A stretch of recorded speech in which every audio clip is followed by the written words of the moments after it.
et bienvenue sur le podcast Culture Beauté Japonaise. Le podcast qui décrypte pour vous comment le Japon est entré dans notre vanity et a influencé notre routine beauté. Ici, nous vous emmenons explorer le pays au soleil levant et sa culture mythique des rituels de beauté.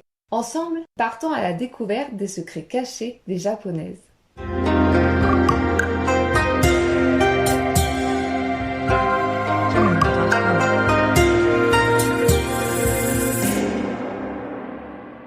Bonjour à toutes et à tous. On se retrouve aujourd'hui pour découvrir comment le marché de la beauté japonaise s'est fait une place à l'échelle locale puis mondiale.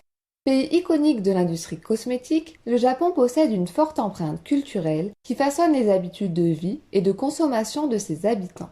Ensemble, découvrons comment l'univers de la J-Beauty s'est adapté aux particularités du pays au soleil levant. Et restez avec nous jusqu'à la fin, nous vous dévoilerons le Vanity Beauté version 2022 que nous avons spécialement concocté pour vous. N'attendons plus, allons-y.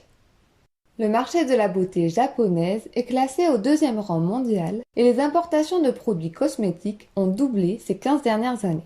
Le Japon représente toujours de grandes opportunités de développement et une manne financière pour les marques de beauté américaines et européennes.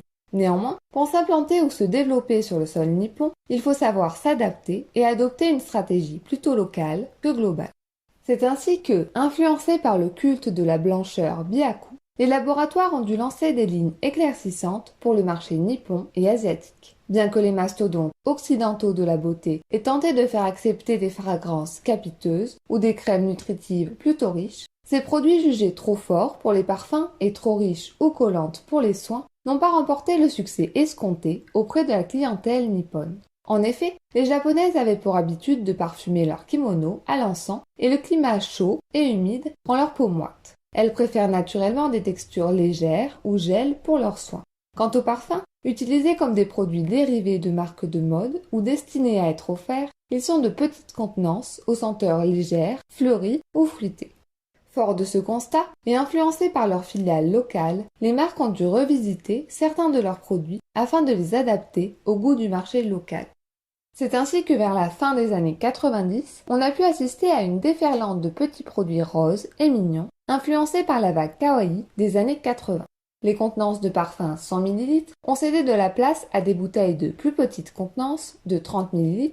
Les nouvelles senteurs légères, fleuries ou fruitées sont arrivées jusqu'à nos narines. Les fleurs de cerisier ont charmé plusieurs parfumeurs et ont fini par inonder le marché du parfum. C'est le cas par exemple du parfum Envy de Gucci qui en 2004 a été jugé trop fleuri et pas assez kawaii, c'est-à-dire mignon.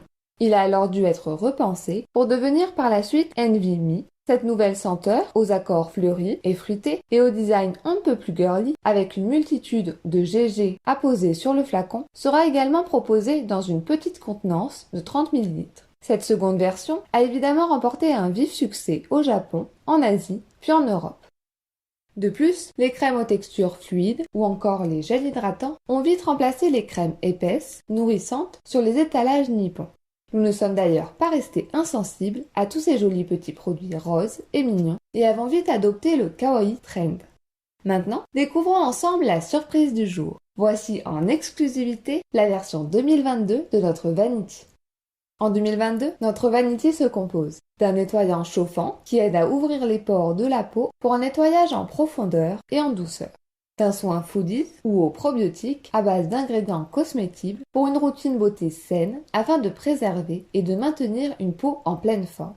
D'une application mobile pour évaluer l'état de votre peau au quotidien telle que Trove Skin ou You Can Makeup disponible sur Android et iOS. Puis on retrouvera une huile pour les ongles et les lèvres. L'huile de ricin, l'huile d'amande douce ou l'huile de camélia, reconnues pour leurs vertus hydratantes, seront particulièrement adaptées. Ensuite, un soin 2 en 1 ou un all-in-one. Notre marque vous propose par exemple une poudre nettoyante et masque visage au takesumi ou au matcha. Votre Vanity contiendra aussi un soin élaboré sur mesure selon les conditions de peau, de vie, de cycle hormonal, etc. Les marques comme Yoma et Romi proposent déjà ce type de soin hyper personnalisé. Des compléments alimentaires de beauté, adaptés aux spécificités de votre peau, seront également intégrés. Par exemple, le collagène luttera contre le relâchement cutané, l'acide hyaluronique comblera les ridules, tandis que le zinc conviendra aux peaux à problème. On retrouvera aussi un masque prédécoupé, ciblé, pour traiter une zone du corps ou du visage. Et enfin, un appareil électrobeauté pour le soin du visage tel que le Refa Cara pour affermir la peau ou le sauna facial de Panasonic pour nettoyer sa peau en profondeur. C'est ainsi que se termine notre 9e épisode de Culture Beauté japonaise. Vous savez maintenant comment le marché de la beauté nippone a su se faire une place à l'échelle locale et mondiale, et vous connaissez la composition du vanity idéal pour conserver une belle peau toute l'année. On espère que cet épisode vous aura plu. Si c'est le cas, n'hésitez pas à laisser un avis sur SoundCloud et à partager l'épisode autour de vous. Si vous souhaitez nous poser des questions sur le sujet ou simplement suivre nos projets, je vous invite à nous rejoindre sur Instagram et Facebook. Nous répondrons volontiers à tous vos messages. Nous espérons que vous avez passé un agréable moment à nos côtés. Merci de nous avoir écoutés. On vous dit à bientôt dans un prochain épisode de Culture Beauté japonaise.